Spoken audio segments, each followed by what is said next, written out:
I don't even remember what we call it here in Canada. I never was much on holidays. And as you can see, I'm here today with you because just being with you is a holiday for me on A for 8. Okay, that's pretty cheesy. So today I want to talk about loving the pain. Now, I may have talked about this before, and I may talk about it again because it's really, really, really important. And I'm coming at it from a very kind of experiential situation. I've been going through the last couple of weeks some personal emotional pain, and I am feeling what that feels like, and I am having the kinds of reactions that I try to help other people overcome. And I have sometimes been successful and sometimes not so successful. So I think it's important that as I gain insight into this and through my own struggle, that I share as much of it as I can with you. So the idea of loving the pain. So when I talk about pain, I'm talking about metaphorical pain. I'm not talking necessarily, it could be physical pain. It could be emotional pain. It could be sadness or anger or grief or frustration or guilt or shame, or old memories that are lodged in the system, or it could be a new situation as it is with me right now. The situation is fairly acute and new, and so but it's still pain. And so when I talk about use the word pain, I just want you to understand it's a metaphorical term, not necessarily physical pain. And so when pain comes to us, it is becoming more and more my gift of knowing that that pain is perfect information from God, from higher power, from Yahweh, from Allah, all the higher source energy, spirit, whatever you want, that that information is perfect energy, perfect information, and that if I choose to see it as perfect information and I see it as a gift and I embrace it and love it as a gift, then it's a gift. And if I see it as a problem, if I see it as pain, if I see it as sadness, anger, guilt, shame, whatever it is, rejection, abandonment, whatever I see it at the moment, then it's a problem. So it really all comes down to my 100% being responsible for noticing when I'm in pain and allowing that pain to be turned into a gift. A lot of people talk about working on this and working on that. I'm really trying to get away from that word. The word work suggests that it's a job, and I would suggest that the job of working on yourself needs to feel a little more enlightened, a little bit more, a little lighter than that, a lot lighter than that perhaps. And so I like the word use the word allow, and so I allow the pain to come into my life. I notice it, I embrace it as perfect information from my higher power, my divine creator. And then I do whatever steps are necessary to love myself. So I start out perhaps because the only thing I can focus on when the pain's acute and when it's powerful, the only thing I can focus on is the pain itself. So I love the pain. And I love the pain. And I love the pain. And I love the pain because the pain, whatever it is never, never, ever as powerful as love. And so we have to keep that in mind as we learn to love ourselves more. We do it in ways of learning to love the pain.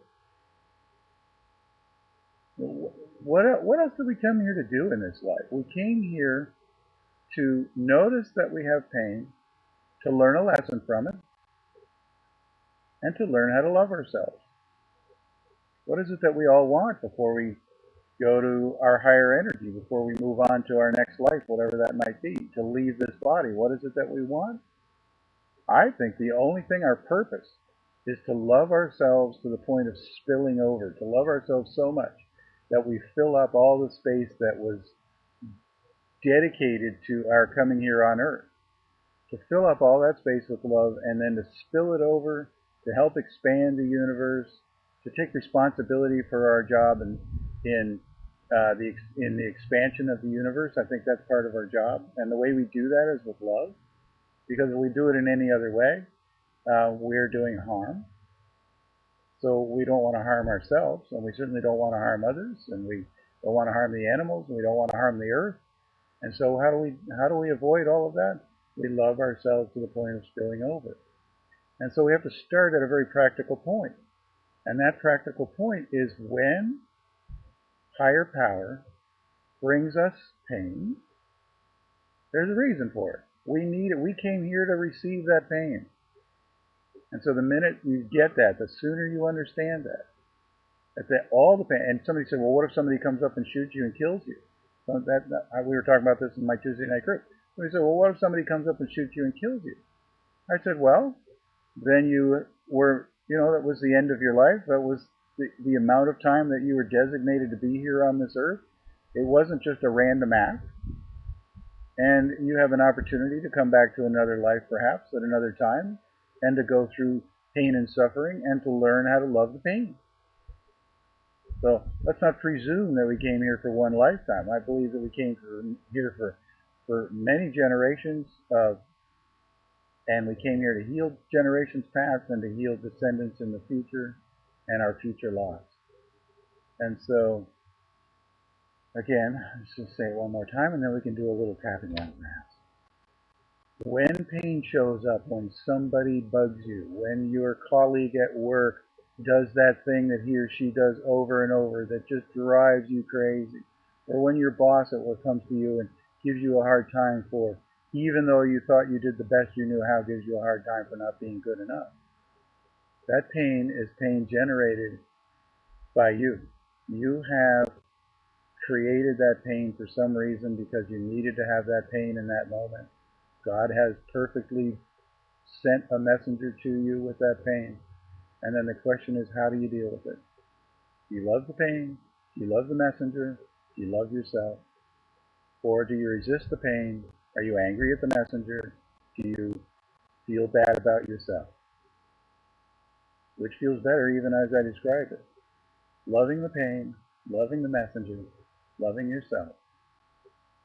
Or resisting the pain, being angry or guilty or ashamed of yourself, being angry at the messenger. Which feels better? I think we all know the answer to that question. So even though it's hard for me to sit on the karate chop form here, I'm just going to come bring my camera down just a little bit so that I can get more on my hands and a little, sorry, my head's going to disappear. If I can back up just a little bit. I will. That's better. Sorry about that. Okay.